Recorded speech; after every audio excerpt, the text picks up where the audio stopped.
ಎಲ್ಲಾ ಗೃಹಲಕ್ಷ್ಮಿಯರಿಗೂ ಕೂಡ 10,000 ರೂಪಾಯಿವರೆಗೂ ಹಣ ಜಮೆ ಆಗೋದಕ್ಕೆ ಶುರುವಾಗಿದೆ. ಹೌದು ವೀಕ್ಷಕರೇ, ನಿಮ್ಮ ಅಕೌಂಟ್ಗೂ ಕೂಡ ಇನ್ನೂ ಹಣ ಬಂದಿಲ್ವಾ? ಏನ್ ಮಾಡಬೇಕು? ವಿಡಿಯೋ ಕಂಪ್ಲೀಟ್ ಆಗಿ ಕೊನೆ ತನಕ ನೋಡಿ. ಅದಕ್ಕಂದ್ರೆ ಗೃಹಲಕ್ಷ್ಮಿಯರಿಗೆ ಇವತ್ತು ಒಂದಲ್ಲ 2 ಬಂಪರ್ ಸಿಹಿ ಸುದ್ದಿ ಬಂದಿರುವಂತದ್ದು.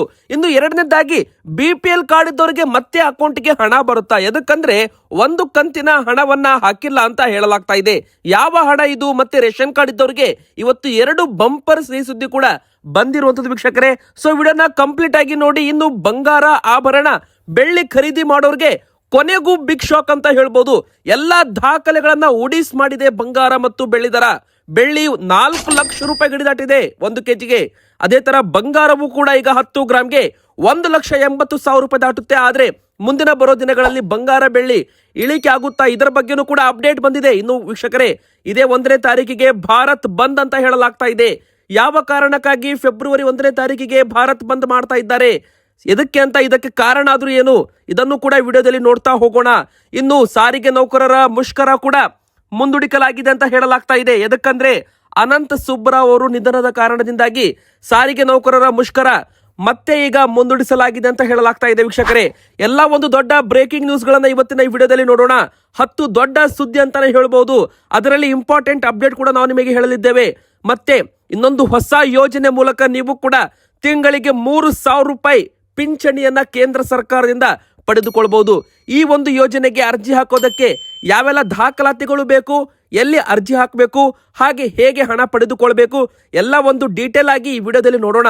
ನೀವಿನ್ನೂ ಕೂಡ ವಿಡಿಯೋಗೆ ಲೈಕ್ ಮಾಡಿಲ್ವಾ ವೀಕ್ಷಕರೇ? ನೀವು ಗೃಹಲಕ್ಷ್ಮಿ ಫಲಾನುಭವಿಗಳಾಗಿರ್ಬೋದು, ರೇಷನ್ ಕಾರ್ಡ್ ಹೊಂದಿದ್ರೆ ಬೇಗನೆ ವಿಡಿಯೋಗೆ ಲೈಕ್ ಮಾಡಿ. ನಿಮಗೆ ಬಂಪರ್ ಸಿಹಿ ಸುದ್ದಿ ಬಂದಿದೆ. ಇನ್ನು ಎರಡನೇದಾಗಿ, ನೀವಿನ್ನೂ ಕೂಡ ಕಮೆಂಟ್ ಮಾಡಿಲ್ಲ ಅಂದ್ರೆ ನಿಮ್ಮ ಊರಿನ ಹೆಸರನ್ನ ಕಮೆಂಟ್ ಮಾಡಿ. ಹಾಗೆ ವೀಕ್ಷಕರೇ, ನಿಮಗೂ ಕೂಡ ಫೆಬ್ರವರಿ ಮತ್ತು ಮಾರ್ಚ್ ತಿಂಗಳದ್ದು 4,000 ರೂಪಾಯಿ ಹಣ ಜಮೆ ಆಯ್ತಾ? ಎಸ್ ಆರ್ ನೋ ಎಂಬುದರ ಮೂಲಕ ಕಮೆಂಟ್ ಮಾಡಿ. ಹಾಗೆ ನಮ್ಮ ಚಾನೆಲ್ಗೆ ನೀವಿನ್ನೂ ಕೂಡ ಸಬ್ಸ್ಕ್ರೈಬ್ ಆಗಿಲ್ಲ ಅಂದ್ರೆ ಬೇಗನೆ ಕೆಳಗಡೆ ಕಾಣುವ ಸಬ್ಸ್ಕ್ರೈಬ್ ಬಟನ್ ಮೇಲೆ ಕ್ಲಿಕ್ ಮಾಡಿ. ಹೌದು ವೀಕ್ಷಕರು, ಇವತ್ತು ಪ್ರತಿಯೊಬ್ಬರು ಕಮೆಂಟ್ ಮಾಡಲೇಬೇಕು. ಎದಕ್ಕಂದ್ರೆ ನಿಮ್ಮ ಕಮೆಂಟ್ಗೆ ನಮ್ಮ ಉತ್ತರ ಕೂಡ ನಿಮಗೆ ಸಿಗುತ್ತೆ. ವೀಕ್ಷಕರೇ, ಇಲ್ಲಿ ಮೊದಲನೇದಾಗಿ ಗೃಹಲಕ್ಷ್ಮಿಯ ಬಾಕಿ ಇರುವ 5 ಕಂತಿನಲ್ಲಿ 2 ಕಂತಿನ ಹಣ ಈಗಾಗಲೇ ಬಿಡುಗಡೆ ಮಾಡಿದ್ದು ಫಲಾನುಭವಿಗಳ ಅಕೌಂಟ್ಗೆ ಅಂದ್ರೆ ಗೃಹಲಕ್ಷ್ಮಿಯರ ಖಾತೆಗೆ ಜಮೆ ಆಗೋದಕ್ಕೆ ಶುರುವಾಗ್ತಾ ಇದೆ. ಇನ್ನು ನಿಮ್ಮ ಅಕೌಂಟ್ಗೆ ಹಣ ಬಂದಿಲ್ಲ ಅಂದ್ರೆ ಚಿಂತೆ ಮಾಡಬೇಡಿ. ಎದಕ್ಕಂದ್ರೆ ಇನ್ನು ಕೇವಲ 2 ರಿಂದ 3 ದಿನದ ಒಳಗೆ ನಿಮ್ಮ ಖಾತೆಗೂ ಕೂಡ 2,000 ರೂಪಾಯಿ ಮತ್ತೆ 2,000 ರೂಪಾಯಿ ಅಂದ್ರೆ ಒಟ್ಟು 2 ಕಂತಿನ 4,000 ರೂಪಾಯಿ ಹಣ ಜಮೆ ಆಗುತ್ತೆ. 21ನೇ ತಾರೀಕಿಗೆ ಹಣವನ್ನ ರಿಲೀಸ್ ಮಾಡಲಾಗಿತ್ತು. ಗೃಹಲಕ್ಷ್ಮಿ ಫಲಾನುಭವಿಗಳಿಗೆ ಬಾಕಿ ಇರುವ 2 ಕಂತಿನ 5,000 ಕೋಟಿ ರೂಪಾಯಿ ಹಣವನ್ನ ಖಾತೆಗಳಿಗೆ ಬಿಡುಗಡೆ ಮಾಡಲಾಗ್ತಾ ಇದೆ. ವೀಕ್ಷಕರೇ, ಇಲ್ಲಿ ಮುಖ್ಯವಾಗಿ ಸರ್ಕಾರದಿಂದ ಇನ್ನು 10,000 ರೂಪಾಯಿ ಬಾಕಿ ಇದೆ ಕಂತು ಬರೋದು. 24 ಕಂತು ಹಣವನ್ನ ಜಮೆ ಮಾಡಲಾಗಿತ್ತು. ಈಗ 2 ಕಂತು ಫೆಬ್ರವರಿ ಮತ್ತು ಮಾರ್ಚ್ ತಿಂಗಳದ್ದು, ಹೋದ ವರ್ಷದ್ದು, ಈ ವರ್ಷದ್ದಲ್ಲ, 2025ರ ಹೋದ ವರ್ಷದ 2 ಕಂತು ಬೈ ಮಿಸ್ಟೇಕ್ ಆಗಿ ಏನು ಅಕೌಂಟ್ಗೆ ಜಮೆ ಆಗಿದ್ದಿಲ್ಲ ನೋಡಿ, ಅದು ಈಗ ಜಮೆ ಮಾಡಲು ಶುರು ಮಾಡಲಾಗಿದೆ.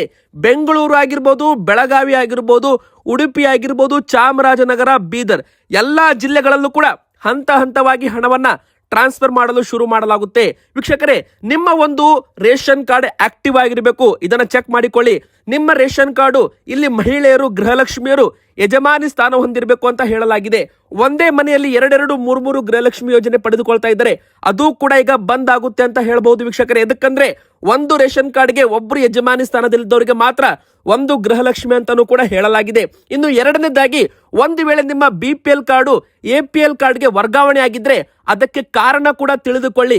ಈ 2 ಕಾರಣದಿಂದಾಗಿ ನಿಮ್ಮ BPL ಕಾರ್ಡು APL ಕಾರ್ಡ್ಗೆ ವರ್ಗಾವಣೆ ಆಗಿದ್ದೆ ಆದಲ್ಲಿ ನಿಮಗೂ ಕೂಡ ಗೃಹಲಕ್ಷ್ಮಿ ಹಣ ಬರಲ್ಲ. ಎದಕ್ಕಂದ್ರೆ ವೀಕ್ಷಕರೇ, ಆ 2 ಕಾರಣಗಳು ಅಂದ್ರೆ GST ತೆರಿಗೆ ಪಾವತಿ ಮಾಡ್ತಾ ಇದ್ರೆ, ಇನ್ನೊಂದು ಕಡೆಗೆ ಇನ್ಕಮ್ ಟ್ಯಾಕ್ಸ್ ತೆರಿಗೆ ಪಾವತಿ ಮಾಡ್ತಾ ಇದ್ರೆ, ಈ 2 ಕಾರಣದಿಂದಾಗಿ BPL ಕಾರ್ಡು APL ಕಾರ್ಡ್ ಆಗಿದ್ರೆ ಅಂತವರ ಗೃಹಲಕ್ಷ್ಮಿ ಹಣ ಕೂಡ ಬಂದಾಗುತ್ತೆ. ಎದಕ್ಕಂದ್ರೆ ಗೃಹಲಕ್ಷ್ಮಿ ಹಣವನ್ನ ರೇಷನ್ ಕಾರ್ಡ್ ಆಧಾರಿತ ಮೇಲೆ ಜಮೆಯನ್ನ ಮಾಡಲಾಗ್ತಾ ಇದೆ ಅಂತ ಹೇಳಬಹುದು ವೀಕ್ಷಕರೇ. ಇನ್ನು ಮೂರನೇದಾಗಿ, ಯಾರಾದ್ರೂ ಇನ್ಕಮ್ ಟ್ಯಾಕ್ಸ್ ಪೇ ಮಾಡ್ತಾ ಇದ್ರೆ, ಗೃಹಲಕ್ಷ್ಮಿಯರಾಗಿರ್ಬೋದು ಅಥವಾ ಅವರ ಯಜಮಾನರು ಪೇ ಮಾಡ್ತಾ ಇದ್ರೆ, ಅವಾಗ್ಲೂ ಕೂಡ GST ರಿಟರ್ನ್ಸ್ ಮಾಡ್ತಾ ಇದ್ರು ಕೂಡ ಅವರಿಗೂ ಕೂಡ ಗೃಹಲಕ್ಷ್ಮಿ ಹಣ ಬರಲ್ಲ. ಇನ್ನು ನಿಮ್ಮ ಆಧಾರ್ ಕಾರ್ಡ್ ಮತ್ತೆ ನಿಮ್ಮ ಬ್ಯಾಂಕ್ ಖಾತೆ ಮತ್ತೆ ನಿಮ್ಮ ರೇಷನ್ ಕಾರ್ಡ್, ನಿಮ್ಮ ಒಂದು 3 ಕೂಡ ಹೆಸರು ಕರೆಕ್ಟ್ ಆಗಿರ್ಬೇಕು. ಒಂದು ವೇಳೆ ಬೈ ಮಿಸ್ಟೇಕ್ ಆಗಿ ಏನಾದ್ರೂ ಸ್ಪೆಲ್ಲಿಂಗ್ ಮಿಸ್ಟೇಕ್ ಇದ್ರೂ ಕೂಡ ಹಣ ಬರೋದು ತಡೆವಾಗಬಹುದು. ಅದಕ್ಕಂದ್ರೆ ವೆರಿಫಿಕೇಶನ್ ಫೇಲ್ ಅಂತ ಬರುತ್ತೆ. ವೀಕ್ಷಕರೇ, ಇಲ್ಲಿ ಎರಡನೇದಾಗಿ BPL ಕಾರ್ಡ್ ಇದ್ದವರಿಗೂ ಕೂಡ ಇವತ್ತು 2 ಬಂಪರ್ ಸಿಹಿ ಸುದ್ದಿ ಅಂತಾನೆ ಹೇಳ್ಬಹುದು ವೀಕ್ಷಕರೇ. ಗೃಹಲಕ್ಷ್ಮಿ ನಂತರ ಇದೀಗ ಅನ್ನಭಾಗ್ಯದ 1 ತಿಂಗಳ ಕಂತಿನ ಹಣವನ್ನ ಜಮೆ ಮಾಡಿಲ್ಲವಂತೆ. ಹೌದು ವೀಕ್ಷಕರೇ, ಗೃಹಲಕ್ಷ್ಮಿ ನಂತರ ಇದೀಗ ಅನ್ನಭಾಗ್ಯ ಜನವರಿ ತಿಂಗಳ ಅಕ್ಕಿನೂ ಕೊಟ್ಟಿಲ್ಲ ಜನರಿಗೆ, ಮತ್ತೆ ಜನವರಿ ತಿಂಗಳದ್ದು DBT ಮೂಲಕ ಟ್ರಾನ್ಸ್ಫರ್ ಮಾಡ್ತಾ ಇದ್ದ ಹಣವೂ ಕೂಡ ಜಮೆ ಮಾಡಿಲ್ಲ ಅಂತ ರಾಜ್ಯ ಸರ್ಕಾರ ಒಪ್ಪಿಕೊಂಡಿದೆ. ವೀಕ್ಷಕರೇ, ನಮ್ಮ ರಾಜ್ಯದಲ್ಲಿ 5 ಗ್ಯಾರಂಟಿಗಳನ್ನ ಜಾರಿ ಮಾಡಿದ ನಂತರ ಕಾಂಗ್ರೆಸ್ ಸರ್ಕಾರದ ಯೋಜನೆಗಳು ಸರಿಯಾಗಿ ಫಲಾನುಭವಿಗಳಿಗೆ ತಲುಪಿದೆಯಾ ಅಥವಾ ಅವು ಸರಿಯಾಗಿ ಜಾರಿ ಆಗುತ್ತಿಲ್ವಾ ಎನ್ನುವುದರ ಕುರಿತು ಒಂದೊಂದು ಮಾಹಿತಿ ಈಗ ಸಿಗ್ತಾ ಇದೆ. ಮೊದಲಿಗೆ ಗೃಹಲಕ್ಷ್ಮಿ 2 ತಿಂಗಳದ್ದು ಫೆಬ್ರವರಿ ಮತ್ತು ಮಾರ್ಚ್ ತಿಂಗಳದ್ದು ಹಣ ಜಮೆ ಮಾಡಿದ್ದಿಲ್ಲ ಅಂತ ಬೆಳಗಾವಿಯ ಚಳಿಗಾಲದ ಅಧಿವೇಶನದಲ್ಲಿ ಮಹೇಶ್ ತೆಂಗಿನಕಾಯಿ ಅವರು ಪ್ರಶ್ನೆ ಮಾಡಿದಾಗ ಇದಕ್ಕೆ ಉತ್ತರ ಕೊಡುವಾಗ ಅಲ್ಲಿ ಮಿಸ್ಟೇಕ್ ಆಗಿ ಜಮೆ ಆಗಿಲ್ಲ ಅಂತ ಗೊತ್ತಾಯಿತು.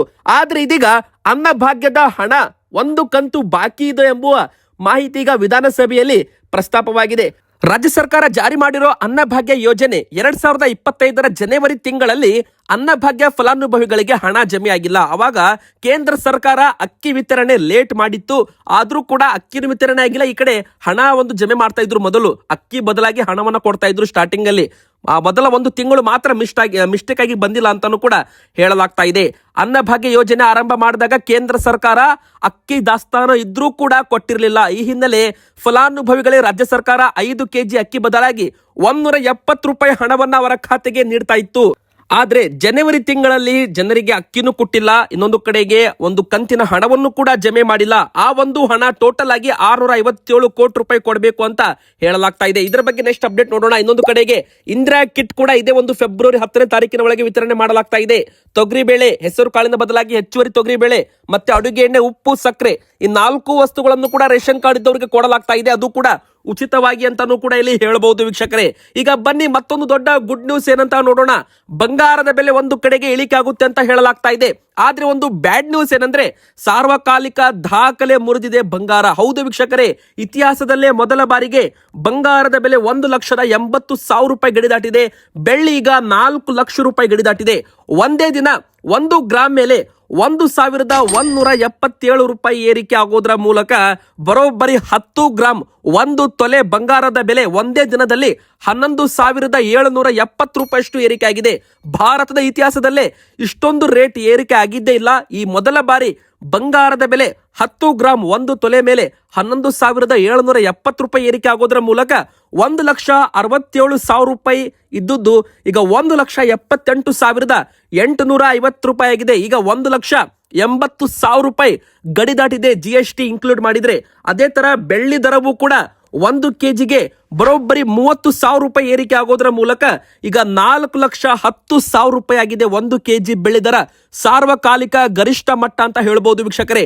8 ತಿಂಗಳಲ್ಲಿ 2 ಲಕ್ಷ ರೂಪಾಯಿಯಷ್ಟು ಬೆಳ್ಳಿ ದರದಲ್ಲಿ ಏರಿಕೆ ಕಂಡಿದ್ದು ಕೂಡ ದೊಡ್ಡ ಒಂದು ಶಾಕಿಂಗ್ ನ್ಯೂಸ್ ಅಂತ ಹೇಳ್ಬೋದು ವೀಕ್ಷಕರೇ. ಆದ್ರೆ ಮುಂದಿನ ಬರೋ ದಿನಗಳಲ್ಲಿ ಇದೆಲ್ಲ ಕೂಡ ಮಾರ್ಕೆಟ್ ಮ್ಯಾನಿಪ್ಯುಲೇಷನ್ ಅಂತ ತಜ್ಞರು ಹೇಳ್ತಾ ಇದ್ದಾರೆ. ಹೂಡಿಕೆದಾರರನ್ನ ಅಟ್ರಾಕ್ಟ್ ಮಾಡಿ ನಂತರ ದೊಡ್ಡ ಪ್ರಮಾಣದಲ್ಲಿ ಕುಸಿಯುವ ಚಾನ್ಸ್ ಇದೆ ಅಂತಾನೂ ಕೂಡ ಇಲ್ಲಿ ಇನ್ವೆಸ್ಟರ್ಸ್ ಹೇಳ್ತಾ ಇದ್ದಾರೆ. ಇದರ ಬಗ್ಗೆ ಮುಂದಿನ ಬರೋ ಅಪ್ಡೇಟ್ ಅಲ್ಲಿ ನಾವು ನಿಮಗೆ ಮಾಹಿತಿ ಕೊಡ್ತೀವಿ. ಇನ್ನೊಂದು ಕಡೆಗೆ ಹೇಳೋದಾದ್ರೆ ಪ್ರಧಾನ ಮಂತ್ರಿ ಅವರ ಈ ಯೋಜನೆ ಮೂಲಕ 3,000 ರೂಪಾಯಿ ತಿಂಗಳಿಗೆ ಪಿಂಚಣಿ ಪಡೆದುಕೊಳ್ಳಬಹುದು. ಹೌದು ವೀಕ್ಷಕರೇ, ಕೇಂದ್ರ ಸರ್ಕಾರದಿಂದ ಕಾರ್ಮಿಕರ ವೃದ್ಧಾಪ್ಯ ಭದ್ರತೆಗೆ ಜಾರಿ ಮಾಡಿರೋ ಪ್ರಧಾನಮಂತ್ರಿ ಶ್ರಮಯೋಗಿ ಮಾನ್ ಧನ್ ಯೋಜನೆಯಡಿಯಲ್ಲಿ ಅರ್ಹ ಫಲಾನುಭವಿಗಳಿಗೆ 60 ವರ್ಷ ತುಂಬಿದ ಬಳಿಕ ತಿಂಗಳಿಗೆ 3,000 ರೂಪಾಯಿ ಪಿಂಚಣಿ ಕೊಡಲಾಗುತ್ತದೆ. ಈ ಯೋಜನೆ ಸ್ವಯಂ ಉದ್ಯೋಗಿಗಳು, ಕೂಲಿ ಕಾರ್ಮಿಕರು ಸೇರಿದಂತೆ ಅಸಂಘಟಿತ ವಲಯದ ಕಾರ್ಮಿಕರಿಗೆ ಭದ್ರತೆ ಒದಗಿಸುವ ಒಂದು ಸೂಪರ್ ಯೋಜನೆ ಆಗಿದೆ ಅಂತಾನೆ ಹೇಳ್ಬೋದು ವೀಕ್ಷಕರೇ. ಈ ಯೋಜನೆಯಲ್ಲಿ ನೀವು ಅರ್ಜಿ ಹಾಕಬೇಕಂದ್ರೆ ನಿಮ್ಮ ವಯಸ್ಸು ಈಗ 18ರಿಂದ 40 ವರ್ಷದ ಒಳಗಿರಬೇಕು. ನಿಮಗೆ 60 ವರ್ಷ ತುಂಬಿದ ನಂತರ ನಿಮಗೆ 3,000 ರೂಪಾಯಿ ಪೆನ್ಷನ್ ಬರುತ್ತೆ. ಮತ್ತೆ ಮಾಸಿಕ ಆದಾಯ ನಿಮ್ದು 15,000 ರೂಪಾಯಿ ಅಥವಾ ಅದಕ್ಕಿಂತ ಕಡಿಮೆ ಇದ್ರೆ ಈ ಯೋಜನೆಗೆ ನೀವು ಅರ್ಜಿಯನ್ನ ಹಾಕಬಹುದು. ಈಗಾಗಲೇ EPF, ESIC, NPS ಅಥವಾ ಆದಾಯ ತೆರಿಗೆ ಪಾವತಿ ಮಾಡ್ತಾ ಇದ್ರೆ ಈ ಯೋಜನೆಗೆ ಅರ್ಹರಾಗಿರೋದಿಲ್ಲ ಅಂತಾನೂ ಕೂಡ ಹೇಳಲಾಗಿದೆ ವೀಕ್ಷಕರೇ. ಉದಾಹರಣೆಗೆ ನಿಮಗೆ ಈಗ 30 ವರ್ಷ ಇದೆ ಅಂದ್ರೆ ನೀವು ತಿಂಗಳಿಗೆ ಇದರಲ್ಲಿ 100 ರೂಪಾಯಿ ಹೂಡಿಕೆ ಮಾಡಿದ್ರೆ ಸರ್ಕಾರ ಕೂಡ ನೀವೆಷ್ಟು ಹೂಡಿಕೆ ಮಾಡಿರ್ತೀರ ಅಷ್ಟು ನಿಮ್ಮ ಅಕೌಂಟ್ಗೆ ಹೂಡಿಕೆ ಮಾಡುತ್ತೆ. 60 ವರ್ಷ ಆದ್ಮೇಲೆ ನಿಮಗೆ ಇದು ಹಣ 3,000 ರೂಪಾಯಿ ಪ್ರತಿ ತಿಂಗಳ ಹಾಗೆ ಪೆನ್ಷನ್ ಆಗಿ ಬರುತ್ತೆ. ಇದು ನಿಮಗೆ ಜೀವನ ಪೂರ್ತಿ 60 ವರ್ಷ ಆದ ಮೇಲೆ 3,000 ರೂಪಾಯಿ ಪ್ರತಿ ತಿಂಗಳು ಸರ್ಕಾರದಿಂದ ಬರ್ತಾ ಇರುತ್ತೆ. ಇದು ನಿಮ್ಮ ಬ್ಯಾಂಕ್ ಖಾತೆಗೆ ಡೈರೆಕ್ಟ್ ಆಗಿ ಜಮೆ ಆಗುತ್ತೆ. ಮತ್ತೆ ಒಂದು ವೇಳೆ ಯಾರಾದ್ರೂ ಸದಸ್ಯರು ತೀರಿಕೊಂಡ್ರೆ, ಮರಣ ಹೊಂದಿದ್ರೆ ಅವರ ಪತ್ನಿಗೆ ಅಥವಾ ಪತಿಗೆ 1,500 ರೂಪಾಯಿ ಅರ್ಧ ಪೆನ್ಷನ್ ಕೊಡಲಾಗುತ್ತೆ ಅಂತ ಹೇಳಬಹುದು. ಅಥವಾ ಕೊಟ್ಟ ಹಣ ಮತ್ತು ಬಡ್ಡಿ ರಿಟರ್ನ್ ಆಪ್ಷನ್ ಕೂಡ ಇದರಲ್ಲಿ ನಿಮಗೆ ಸಿಗಲಿದೆ ವೀಕ್ಷಕರೇ. ಇದಕ್ಕೋಸ್ಕರ ನೀವು ಆನ್ಲೈನ್ ಮೂಲಕ ಅರ್ಜಿಯನ್ನು ಹಾಕಬಹುದು. ಈ ಒಂದು ಯೋಜನೆ ಹೆಸರು ಬಂದು ಪ್ರಧಾನ ಮಂತ್ರಿ ಶ್ರಮಯೋಗಿ ಮಾನ್ಧನ್ ಯೋಜನೆ ಅಂತಾನೂ ಕೂಡ ಕರೆಯಲಾಗುತ್ತೆ. ಇನ್ನು ಇದೇ 1ನೇ ತಾರೀಕಿಗೆ ಭಾರತ್ ಬಂದ್ ಘೋಷಣೆ ಆಗಿದೆ. ಕಾರಣವಾದ್ರೂ ಏನಂತ ನೀವು ಕೇಳೋದಾದ್ರೆ, ದೇಶಾದ್ಯಂತ ಯುಜಿಸಿ ನಿಯಮಗಳಲ್ಲಿ ಭಾರೀ ಘರ್ಷಣೆಗೆ ಕಾರಣವಾಗಿದೆ. ಭಾರತದ ಉನ್ನತ ಶಿಕ್ಷಣ ಸಂಸ್ಥೆಗಳಲ್ಲಿ ಜಾತಿ ಆಧಾರಿತ ತಾರತಮ್ಯವನ್ನು ತಡೆಗಟ್ಟಲು ವಿಶ್ವವಿದ್ಯಾಲಯ ಅನುದಾನ ಆಯೋಗ ಯುಜಿಸಿ ಹೊಸ ನಿಯಮಗಳನ್ನು ಜಾರಿಗೆ ತಂದಿದ್ದು, ಈ ನಿಯಮಗಳು ಸಮಾನತೆಯನ್ನು ಉತ್ತೇಜಿಸುವ ಗುರಿಯನ್ನು ಹೊಂದಿದ್ರು ಅವುಗಳ ವಿರುದ್ಧ ದೇಶಾದ್ಯಂತ ಪ್ರತಿಭಟನೆಗಳು ಕೂಡ ಜಾಸ್ತಿ ಆಗಿವೆ. ಇದಲ್ಲದೆ ಇದರಿಂದ ಕೆರಳಿದ ಕೆಲ ಸಂಘಟನೆಗಳು ಭಾರತ್ ಬಂದ್ ಅಂತ ಘೋಷಣೆ ಮಾಡಿವೆ. ಫೆಬ್ರವರಿ 1ನೇ ತಾರೀಕಿಗೆ ಭಾರತ್ ಬಂದ್ ಮಾಡ್ತೀವಿ ಅಂತಾನೂ ಕೂಡ ಘೋಷಣೆ ಆಗಿದೆ ವೀಕ್ಷಕರೇ. ಮೇಲ್ಜಾತಿಗಳೆಂದು ಕರೆಯಲ್ಪಡುವ ಸಮುದಾಯದವರು ಈ ಯುಜಿಸಿ ನಿಯಮಗಳು ತಮ್ಮನ್ನ ಅಪರಾಧಿಗಳಂತೆ ಚಿತ್ರಿಸುತ್ತಿವೆ ಅಂತ ಆರೋಪಿಸಿದ್ದಾರೆ. ಇದಕ್ಕೆ ಪ್ರತಿಕ್ರಿಯೆಯಾಗಿ ಕರ್ಣ ಸೇನೆ ಸೇರಿದಂತೆ ಹಲವು ಸಂಘಟನೆಗಳು ಇದೇ 1ನೇ ತಾರೀಕಿಗೆ ಭಾರತ್ ಬಂದ್ ಅಂತ ಘೋಷಣೆ ಮಾಡಿವೆ ವೀಕ್ಷಕರೇ. ಯುಜಿಸಿ ಹೊಸ ನಿಯಮಗಳು promotion of equity in higher educational institution regulation 2026 ಎಂಬ ಹೆಸರಿನಡಿ ಜನವರಿ 13ರಂದು ಅಧಿಸೂಚನೆಯಾಗಿವೆ ಅಂತಾನೂ ಕೂಡ ಇಲ್ಲಿ ಹೇಳಲಾಗ್ತಾ ಇದೆ ವೀಕ್ಷಕರೇ. ಒಟ್ಟಾರೆ ಹೇಳೋದಾದ್ರೆ ಈ ನಿಯಮಗಳ ವಿರುದ್ಧ ದೇಶಾದ್ಯಂತ ಪ್ರತಿಭಟನೆಗಳು ನಡೆಯುತ್ತೆ. ವಿದ್ಯಾರ್ಥಿಗಳು, ಶಿಕ್ಷಕರು ಮತ್ತು ಸಾಮಾಜಿಕ ಸಂಘಟನೆಗಳು ಕೂಡ ಈ ನಿಯಮಗಳು ಜನರಲ್ ಕ್ಯಾಟಗರಿ ಸ್ಟೂಡೆಂಟ್ಸ್ಗೆ ಅನ್ಯಾಯ ಮಾಡುತ್ತೇವೆ ಅಂತ ಆರೋಪಿಸಿದ್ದಾರೆ. ಇನ್ನೊಂದು ಕಡೆಗೆ ಬಸ್ ಸಂಚಾರ ಬಂದ್ ಆಗುತ್ತೆ ಅಂತ ಹೇಳಲಾಗ್ತಾ ಇತ್ತು. ಆದರೆ ಸಾರಿಗೆ ನೌಕರರ ಮುಖಂಡರು, ಕಾರ್ಮಿಕ ಮುಖಂಡರು ಅನಂತ್ ಸುಬ್ರಾ ಅವರು 85ನೇ ವಯಸ್ಸಿಗೆ ಬುಧವಾರ ಸಂಜೆ ಹೃದಯಾಘಾತವಾಗಿದ್ದು, ಕೂಡಲೇ ಅವರನ್ನ ವಿಜಯನಗರದಲ್ಲಿರೋ ಖಾಸಗಿ ಆಸ್ಪತ್ರೆಗೆ ದಾಖಲು ಮಾಡಲಾಗಿತ್ತು. ಆದರೆ ದುರದೃಷ್ಟವಶಾತ್ ಚಿಕಿತ್ಸೆ ಫಲಕಾರಿಯಾಗದೆ ಅವರು ನಿಧನರಾಗಿದ್ದಾರೆ. ಇದರಿಂದಾಗಿ ಬೇಡಿಕೆ ಈಡೇರಿಕೆಗಾಗಿ ಹಮ್ಮಿಕೊಂಡಿದ್ದ ಸಾರಿಗೆ ನೌಕರರ ಮುಷ್ಕರವೂ ಕೂಡ ಮುಂದೂಡಿಸಲಾಗಿದೆ. ಅನಂತ ಸುಬ್ರಾ ಅವರು ಸಾರಿಗೆ ನೌಕರರ ಜಂಟಿ ಕ್ರಿಯಾ ಸಮಿತಿಯ ಅಧ್ಯಕ್ಷರು ಕೂಡ ಆಗಿದ್ರು.